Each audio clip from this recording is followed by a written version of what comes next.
Bill Nonemaker here. We're going to talk a little bit about brake pads. How do you choose the proper brake pad for your car? Not only the proper manufacturer, but again, why are you choosing that manufacturer? What do they have for you that you need to run in endurance sports car racing? So we're going to talk about Pagid brake pads today. That's what we run on. We love these pads. We've been running these on our Porsches all the way back as far as 2003. So we have really had a great experience with Pagid brake pads. They work excellent, I think, especially for when you're looking at endurance sports car racing and when you're on 200 wear rated tires. That's a very unique world that we're in, that you're making sure that you're going to have pads that last for an entire race, that's not just 1 hour race. They're going to be 7, 14, maybe even 24-hour races. But you also need to be into a situation where that pad lasts and gives you good braking the whole entire time. So that's what we're going to talk about today. So when we're looking at brake pads and what are you going to choose for your car, you have to look at several factors that are going to be coming into mind, especially when you're looking at 200 rating tires and endurance racing.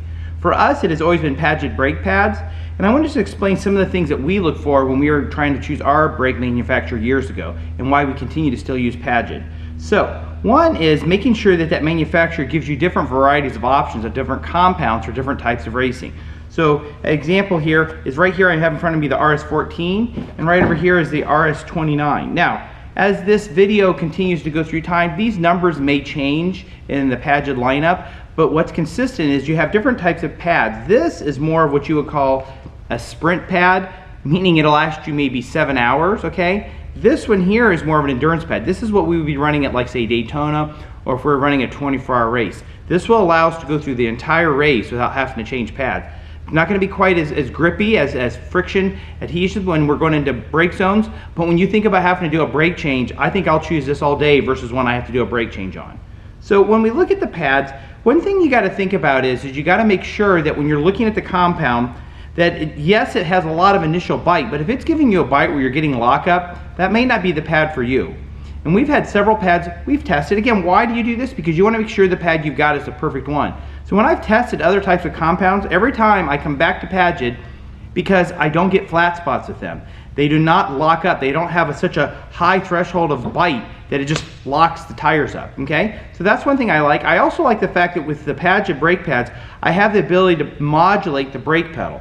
And especially in a 200 wear rated tire and you're in a more of a momentum style of car, you need to just be able to take a couple mile an hour off here, a couple mile an hour off there. You might even be braking a little bit, rolling out of the brakes, and then when you get halfway through the turn again, you might be back in the brakes again. So you need to be able to have a pad, in my opinion, that allows you to modulate back and forth so that you don't lock up. So again, that's one of the things that we really value. Something else that you have to look at is how abrasive are these brake pads that you're getting going to be to your rotors. If you're cracking rotors or warping rotors in the middle of a race, that's not going to do you any good either. Not only you're replacing them more often, but again, when you have warped or cracked rotors, that's going to be to reliability and not finishing the race. We have so rarely had that issue ever come up, and it's usually maybe if we're in the rain or something and they're maybe really heat-soaked rotors. But for us, the Pagid pads help us get away from that. So again, that's one thing to think about is what are you getting from all of your dynamics of your pad. You want to make sure they're not warping your rotors. You want to make sure that they have nice grip level, but not so much that you can't modulate under brake zone. And again, making sure they have different levels of compound for different types of racing you're going to be doing. So when you're choosing your brake pads, just like we've done with Pagid Racing, you got to make sure you're choosing the right type for your car, and I think you're going to find that Pagid Racing is the right choice for you.